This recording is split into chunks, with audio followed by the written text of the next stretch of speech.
दोस्तों, एक गांव था जिसका नाम गोरखपुर था। गोरखपुर में एक रामू नाम का व्यक्ति रहा करता था। रामू बहुत ही मेहनती था और वो मजदूरी करके अपने और बीवी बच्चों का पेट पालता था। वो बहुत ही मेहनती था। अरे बात सुनिए, सर्दी का मौसम आ रहा है और हमारा घर बहुत ज़्यादा टूटा-फूटा है, तो आप ऐसे कीजिए कि हमारे घर की मुरम्मत करवा दीजिए, ताकि फिर हम लोग सर्दी से बच सकें। अरे हाँ कंगना, तुम बिल्कुल ठीक कह रही हो कि सर्दी का मौसम आने वाला है और घर बिल्कुल टूटा फूटा है। इसकी मुरम्मत करवानी चाहिए, नहीं तो बहुत मसला हो जाएगा और ठंडी हवाओं की वजह से सब बीमार पड़ जाएंगे। मैं आज ही ठेकेदार से बात करता हूँ कि मुझे कुछ पैसे दे दे ताकि मैं घर की मुरम्मत करवा सकूँ। हाँ, ठीक है, आप ठेकेदार से बात कर लीजिए, वो कुछ ना कुछ पैसे दे देगा, फिर हम घर की मुरम्मत करवा लेंगे। अभी आप बैठे, मैं आपके लिए खाना लगाती हूँ, आपको बहुत ज़्यादा भूख लगी होगी। अरे हाँ, तुम ठीक कह रही हो, मैं पूरे दिन का भूखा हूँ, इसलिए खाना लगा दो ताकि मैं खाना खा सकूँ। अगले दिन रामू काम के लिए जा रहा होता है, तो वो ये सोच रहा होता है कि मैं आज ही ठेकेदार से बात करूँगा ताकि वो मुझे कुछ पैसे उधार दे सके, ताकि मैं उससे अपने घर की मुरम्मत करवा सकूँ, वरना तो ठंडी हवाओं से हम सब बीमार पड़ जाएंगे, क्योंकि सर्दी बहुत होगी इस बार। अरे ठेकेदार जी, मुझे कुछ पैसे उधार चाहिए आपसे, क्योंकि मेरा घर बहुत टूटा हुआ है और सर्दी का मौसम आने वाला है, तो मैं अपने घर की मुरम्मत करवाना चाहता हूँ। आप मुझे कुछ पैसे उधार दे दीजिए, मैं काम करके आपका कर्ज़ा चुका दूँगा। अरे रामू, अभी तो तुझे 1 महीना नहीं हुआ यहाँ पर काम करते हुए और तुझे अभी से पैसे उधार चाहिए? अभी चुप करके काम कर, 1 महीने बाद देखेंगे फिर। अरे सेठ जी, मैं आपके साथ काम तो कर ही रहा हूँ, तो आप मुझे पैसे उधार दे दीजिए। मैं अपने घर की मुरम्मत करवा लूँगा और फिर जो पैसे बचेंगे वो काम करके चुका दूँगा। अरे रामू, तुझे एक बात समझ नहीं आती? मैं अभी कह रहा हूँ कि तू काम कर, अभी तुझे 1 महीना नहीं हुआ यहाँ पर काम करते हुए। 1 महीने बाद मैं तुझे पैसे उधार दे दूँगा, अभी मेरे पास पैसे नहीं हैं, तू अभी यहाँ पर सिर्फ़ काम कर। सेठ के जाने के बाद रामू वहाँ पर चुपचाप सोच रहा होता है कि अब क्या होगा। फिर वो सोचता है कि अभी 1 महीना काम कर लेता हूँ, 1 महीने बाद सेठ से पैसे उधार ले लूँगा, अभी वैसे भी सर्दी दूर है, तो अभी 1 महीना काम कर लेता हूँ। अरे क्या हुआ? क्यों इतने परेशान लग रहे हैं? ठेकेदार ने घर मुरम्मत करवाने के लिए पैसे दिए कि नहीं दिए? मुझे बताइए तो सही कि क्या हुआ है? आप क्यों इतने ज़्यादा परेशान लग रहे हैं? अरे कंगना, यही तो परेशानी है कि पैसे नहीं मिले। ठेकेदार कह रहा था कि 1 महीना काम कर, अभी तुझे 1 महीना भी नहीं हुआ यहाँ काम करते हुए और तुझे पैसे उधार चाहिए। अभी 1 महीना काम कर ले, फिर मैं तुझे पैसे उधार दे दूँगा। अभी सेठ के पास भी पैसे नहीं हैं और वैसे भी अभी सर्दी तो बहुत दूर है, तो अभी जल्दी क्या है? हाँ, ठीक है, आप 1 महीना काम कर लें, उसके बाद ठेकेदार जब पैसे दे देगा तो हम घर की मुरम्मत करवा लेंगे। अभी तो सर्दी भी नहीं आई, सर्दी आने में वैसे भी अभी कुछ वक़्त बाकी है। हाँ, 1 महीने के बाद वो मुझे पैसे दे देगा, तो मैं फिर घर की मुरम्मत भी करवा लूँगा, तुम चिंता मत करो। यूँ गोरखपुर में अभी सर्दी का मौसम शुरू हो जाता है और सर्दी बढ़ने लगती है, लेकिन रामू का घर अभी तक नहीं ठीक हुआ होता, अभी तक उसने कोई मुरम्मत नहीं करवाई होती। अरे ठेकेदार जी, सर्दी का मौसम आ गया है और मेरे घर में बहुत ठंड हो गई है। आप मुझे कुछ पैसे उधार दे दीजिए और जो मेरी तनख्वाह बनती है वो भी दे दीजिए, ताकि मैं अपने घर की मुरम्मत करवा सकूं और अपने आप को सर्दी से बचा सकूं। अरे रामू, मेरी बात सुन, मेरे पास इतने पैसे नहीं हैं अभी। मैं तुझे 500 रुपया देता हूँ, बाकी मैं बाद में दे दूँगा तुझे, ठीक है? अरे ठेकेदार जी, इससे क्या होगा? इससे तो घर ठीक नहीं होगा और मेरी तो वैसे भी तनख्वाह बहुत ज़्यादा बनती है इससे। आप मुझे कम से कम मेरी तनख्वाह ही दे दीजिए ताकि मैं अपना घर ठीक करवा सकूँ, बहुत सर्दी है। देख, तूने अगर 500 रुपये रखने हैं तो रख ले, वरना आइंदा के बाद काम पे ना आई। समझ आ गई तुझे? बस यही है मेरे पास, लेने हैं तो ले ले। ये 500 रुपया रख ले, इतनी ही तेरी मजदूरी बनती है। और बात सुन, कल से यहाँ पर अपनी शक्ल भी नहीं दिखाना तूने। रामू वो 500 रुपया लेकर घर की जानिब जा रहा होता है और सोच रहा होता है कि आखिर इस 500 रुपये से बनेगा क्या। ये तो बहुत थोड़ी रकम है, इससे तो घर की मुरम्मत भी नहीं होगी, और अगर मुरम्मत ना हुई तो बहुत सर्दी होगी, बहुत मसला हो जाएगा। अरे क्या हुआ, आप क्यों इतने परेशान लग रहे हैं? आप पैसे लेकर आए हैं या नहीं लेकर आए आप पैसे? अरे ठेकेदार ने सिर्फ 500 रुपया ही दिया है कंगना। मुझे अब समझ नहीं आ रही कि 500 रुपये से क्या होगा। घर की मुरम्मत तो नहीं हो सकती, आखिरकार हम इस सर्दी से बचेंगे भी कैसे। अरे 500 से क्या होगा, ये तो बहुत ज़्यादा कम पैसे हैं। घर में राशन भी ख़त्म हो गया है। मुझे समझ नहीं आ रही हम क्या करें इस 500 रुपये का। अरे कंगना, ऐसा करता हूँ कि 500 रुपये से घर का राशन ले आता हूँ और घर के मुरम्मत के लिए मैं कहीं और काम ढूंढता हूँ। कहीं ना कहीं से कुछ इंतज़ाम हो जाएगा तो मैं घर की मुरम्मत करवा लूँगा, ठीक है।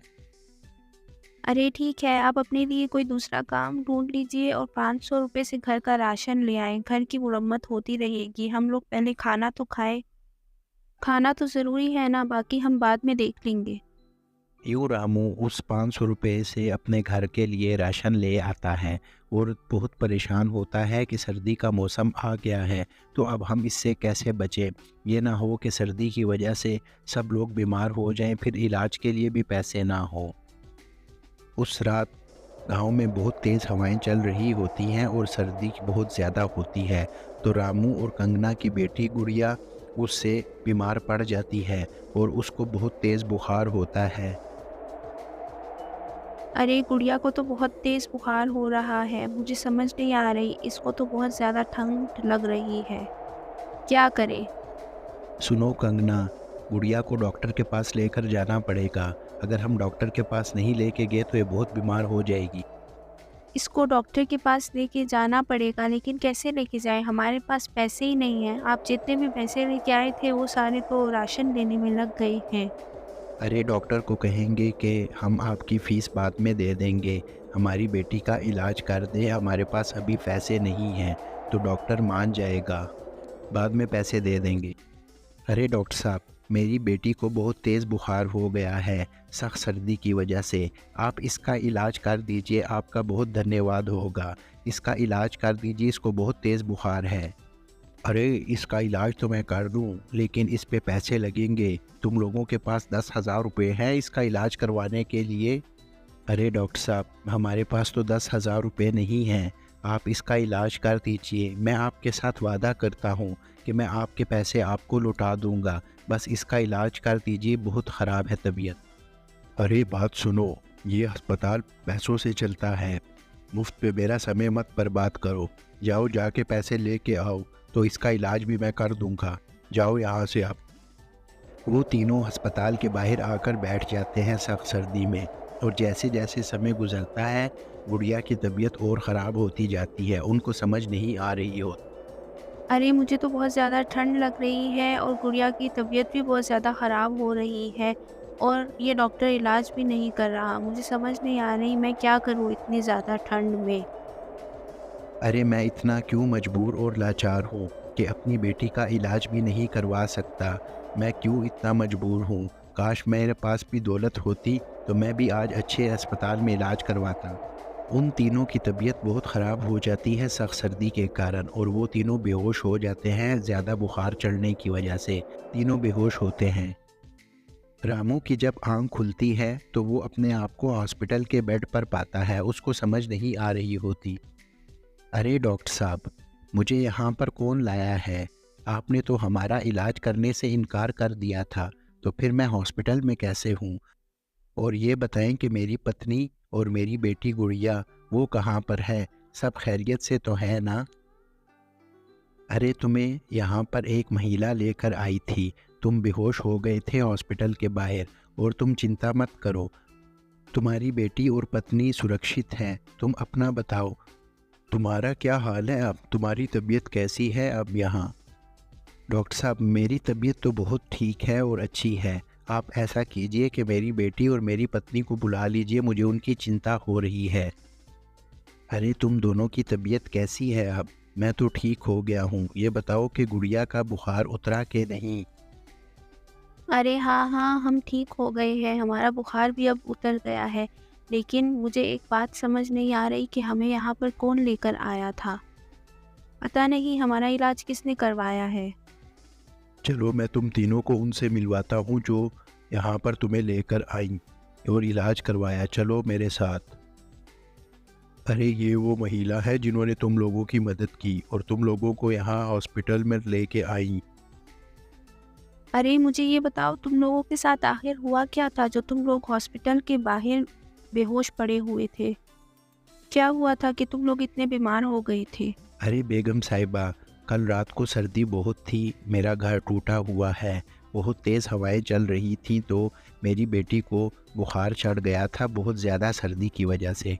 तो हम उसको इस हॉस्पिटल ले आए तो इस डॉक्टर ने हमें ये कहा कि 10,000 रुपये दो तो तब मैं उसका इलाज शुरू करूँगा। अब आप बताइए कि हम गरीबों के पास 10,000 रुपये कहाँ से आए?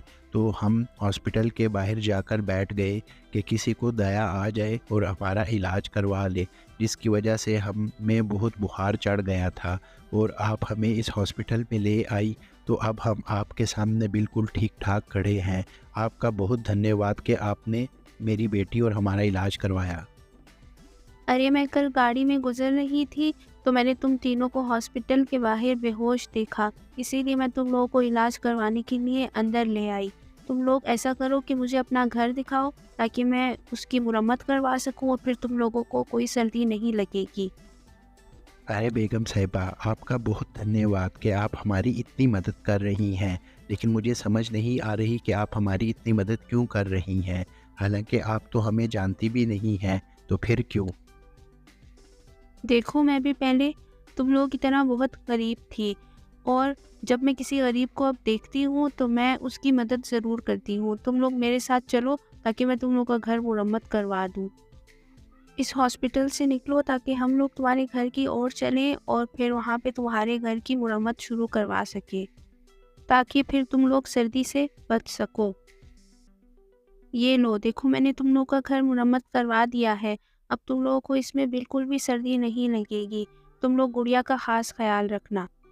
उसको स्कूल भेजो ताकि वो पढ़ लिख सके। अरे बेगम साहिबा, आपका बहुत धन्यवाद कि आपने हमारी इतनी मदद की। बस अब आपसे एक और छोटा काम है, वो ये कि मुझे कहीं काम नहीं मिल रहा। अगर आप मुझे काम पर रख लें तो आपका बहुत धन्यवाद होगा। मैं हर तरह का काम कर लेता हूँ, आप मेरे से बेशक जो भी काम करवा लें। ठीक है, तुम मेरे घर आ जाना। मैं तुम्हें कल घर पे काम पे रख दूँगी और तुम्हें बहुत ज़्यादा अच्छी तनख्वाह भी दूँगी, जो तुम्हारे लिए काफ़ी हो। रामू और उसकी पत्नी बहुत खुश थे क्योंकि अब उन दोनों का घर मुरम्मत हो चुका था। तो दोस्तों, देखा आपने कैसे उस महिला ने रामू और उसकी पत्नी का घर मुरम्मत करवाया और उनको सर्दी से भी बचा लिया और रामू को काम भी दे दिया। तो दोस्तों, किसी की मदद करना बहुत पुण्य का काम है, इससे बहुत काम आसान हो जाते हैं। तो दोस्तों, आपको हमारी आज की स्टोरी कैसी लगी हमें कमेंट सेक्शन में लाजमी बताना और हमारे चैनल को सब्सक्राइब कीजिए और बेल आइकन को ज़रूर प्रेस कीजिए ताकि हमारे हर आने वाली वीडियो का नोटिफिकेशन आपको टाइम पर मिल सके। तो दोस्तों, आपने देखा आज की स्टोरी में रामू और उसकी पत्नी कंगना कितनी मुसीबत में थे, लेकिन उस महिला ने आके रामू और कंगना की मुसीबत ख़त्म कर दी और उनका घर मुरम्मत करवा लिया। तो दोस्तों, आप हमारे चैनल को सब्सक्राइब कीजिए और बेल आइकन को ज़रूर प्रेस कीजिए ताकि हमारे हर आने वाली वीडियो का नोटिफिकेशन आपको टाइम पे मिल सके। तो चलिए मिलते हैं किसी और स्टोरी में।